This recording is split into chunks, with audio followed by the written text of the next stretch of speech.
Does that mean that half of our listeners today here are set up for failure? Does that mean that they won't succeed? Close your eyes and I'll ask you a few questions. What does success mean to you? What do you associate success with? When you envision a truly successful person, who are they? What do they look like? And where are they going? I'll give you a moment to think about it. Envision them. Maybe you just saw a man in a tailor-made suit holding the keys to his new apartment in Warsaw. Or perhaps a woman stepping out of a Porsche on her way to a highly paid corporate job. If that's what you thought, you think like most of us. You think like me, you think like her, like most of us Poles. Because for Polish people, success is tangible.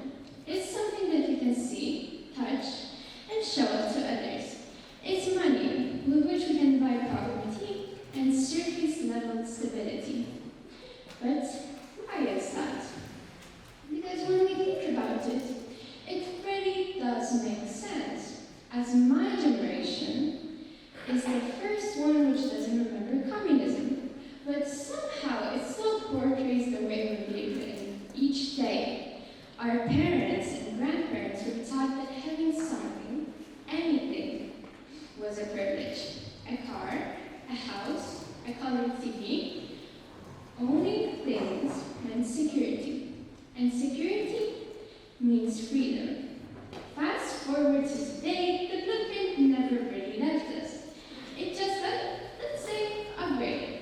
Now it's not about having a car. It's about having the car. Not just a home, but a mortgage in Warsaw's hottest district. Not just a job, but a title that sounds impressive in your LinkedIn bio. We've swapped communism for capitalism, but the pressure stayed exactly the same. And when we think about it, is success truly universal? Let me shock you, because success is actually cultural.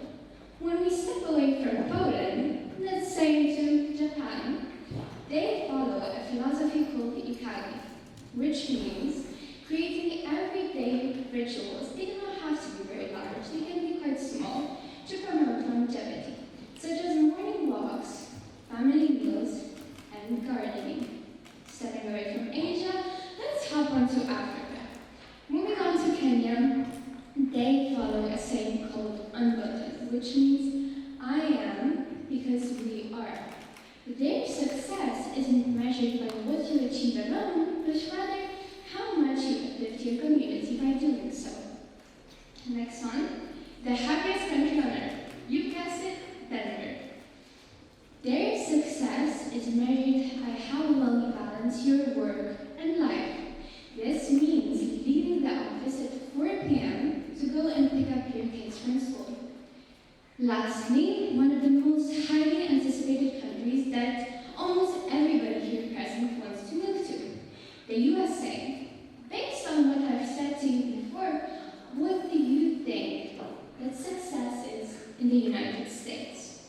We know that it's based on culture, we know that it's based on society, and also the resources that we have available. In the USA, being successful means proving you're someone. Your story, your name, your brand. But when we think about it, it's very weird, because a Kenyan grandmother who's never owned any property might have lived a more fulfilling life than a New York CEO. So what does that mean? Because when we think about successful people, we notice that they are in various categories, such as the economy, such as the business sector, fashion sector, etc. They didn't follow a universal blueprint for success. They chose their own pillar of happiness and success. But when setting our goals, we have to truly understand what they are in order to make sense.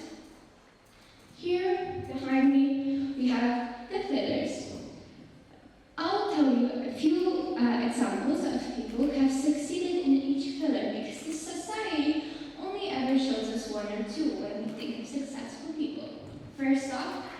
Work. When we think of success in the workplace, that's definitely Jeff Bezos.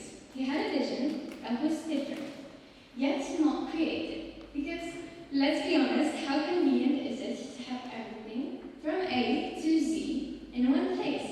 It's all about the catchy things, the personal brand motive. Next one, community. A person who's mildly known for their connections is Nelson Mandela. But what does it mean, community? When we think about a community, we have to take multiple factors into account, such as where we're going to meet our potential friends, who are they going to be, and how are we going to make those connections last.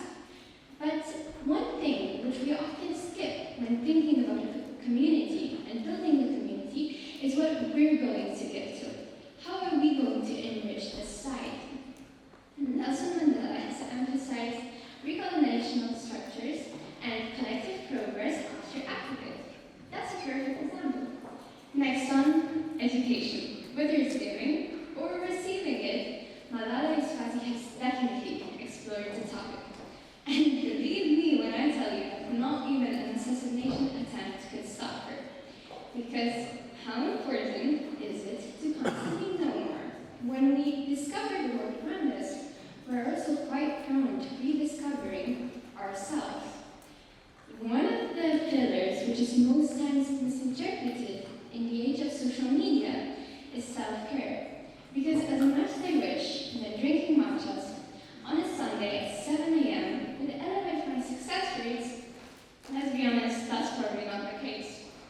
Self-care is equivalent to taking care of your mind and body, whether it's stretching after a long marathon run, or it's maybe taking care of your mental health post-exam seasons. And lastly, debatably, one of the most skipped pillars, passion. Whether you love painting like Monet or folding like Marie Kondo, without a passion, it's extremely easy to achieve burnout. Because how important is it to know what you're doing, to feel that current motivation, but also know that it's a lasting thing? When we think about Jane Goodall, would you say that her life is unsuccessful? Would you call her unsuccessful just because she spent her whole life surrounded by chimpanzees, without a luxury car, without a multi-million-dollar apartment, and a Ferrari? I'll let you answer that yourself. But my opinion, not necessarily. She focused on her definition of success, which was equal to educating others about nature and about animals. That applies to everybody, because everybody has an extremely different definition of success. And before analyzing what success is, that's exactly what I would have thought as well. Because for me, success meant being wealthy. It meant being rich. It meant being able to afford things that probably other people can't. And it's not because I didn't have values. Believe me, they lead me through life. But I never associated them with a path to success. But truly said, the path to success should be our accomplishment already. Last year, I joined a number of extracurriculars, including a debating club, which this year, first time in history, has went on to the finales. I've also created a social initiative, which works on 3 different continents and has reached 40,000 young entrepreneurs. Aside from that, I have also put an emphasis on taking care of my mind and body by consecutively exercising. Now, I had a community from middle school. What do you think they have said when they heard those actions? My guess would be that they would probably be very proud to have somebody like that. They would say, wow, that's amazing. I'm very proud of you. However, that wasn't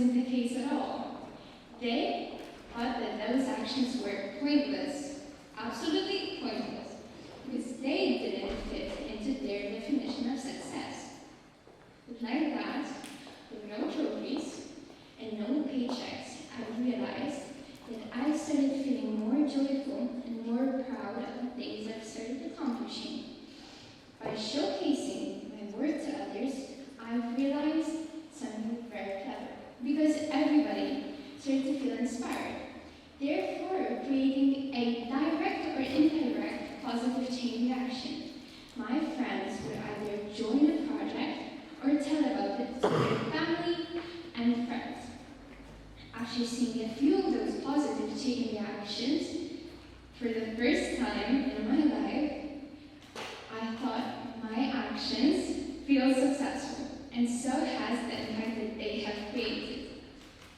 Because I started seeing a very positive correlation between what I do and what the society gets from it. So now, I want to ask you, when setting your goals, are you thinking, oh my goodness, what will other people think when I succeed? Well, I want you to change that mindset. Start thinking, what will I feel when I succeed? Because at the end of the day, success isn't about what you own. It's not about how you feel. It's not about how your bank account influences you. It's not about how the social pressure influences you. But rather, what owns you? Does your bank account own you? Does the pressure to promote yourself own you? Or do you own your purpose, your activities, and your time? Thank you very much.